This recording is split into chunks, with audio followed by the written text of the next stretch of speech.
নমস্কার সবাইকে, welcome back to my channel foodie Junnu. এখন 7:30 বাজে।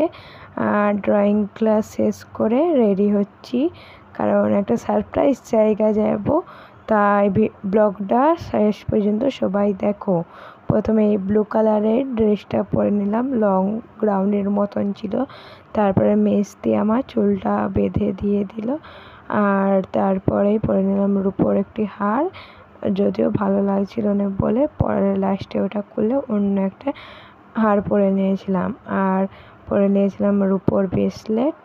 তারপরে একটু মেকআপ করে কাজল পরে নিয়েছিলাম, আর আমার ব্লু কালারের ড্রেসের সঙ্গে ব্লু কালারের স্যান্ডেল পরে নিয়েছিলাম।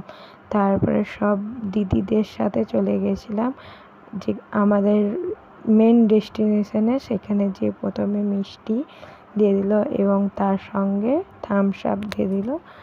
খাওয়া দাওয়ার পর চলে গেছিলাম আমরা ঠাকুর মন্দির। সেখানে ঠাকুরকে প্রণাম করে চলে গিয়েছিলাম বাইরে যে দেখো আমার বান্ধবী আমাকে খাইয়ে দিচ্ছে মাংস। এদের ঘরকেই আজকে গিয়েছিলাম, ওদের বাড়ির পাশে শীতলা পুজো বলে। আর তারপরে আমাকে খাওয়ানোর পর ও নিজে খেতে শুরু করেছে। লাস্টের হাসিটা ওর সেই ছিল। তারপরে খাওয়া দাওয়ার পরে চলে গেছিলাম ছাদে যেয়ে দেখি সব দিদিরা এখানে বসে ফোন ঘাঁটছে, গল্প করছে, আর সেই দিকে ছিল দাদারা, ভাই। তারপরে কিছুক্ষণ রেস্ট করার পর রাত প্রায় 10:30 বাজে। সেই সময় খেতে বসেছি সবাই মিলে, যদিও আমার বান্ধবী তখন বসেনি খেতে। ও হচ্ছে সার্ভ করছিল সব খাবার। প্রথমে ভাত, লবণ, লেবু, তারপরে পটল ভাজার পর খাওয়ার পর চলে এলো চিংড়ি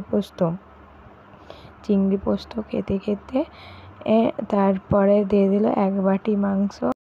প্রথমে ঝোলটা ভাতের সাথে মাখিয়ে তার সাথে লেবু চটকে খাচ্ছিলাম। তারপরে নিয়ে নিয়েছিলাম মাংসর 1 টুকরো। ভালোই হয়েছিল, যদিও আমি ঝাল খেতে পারি না। ঝাল অনেকটা হয়েছিল বলে আমার ঠোঁটের পাশগুলো অনেকটা জ্বালা করছিল। তারপরে খাওয়ার শেষে চলে এলো, দেখতে পারো, দই, পাঁপড়, আর সব শেষে আম। তারপরে খাওয়া দাওয়া শেষে কিছুক্ষণ বসে তারপরে বান্ধবী এবং বান্ধবীর দিদি আমাদের একটু দিয়ে এলো। এই ছিল আমার ব্লগ। কেমন হয়েছে সবাই জানাবে।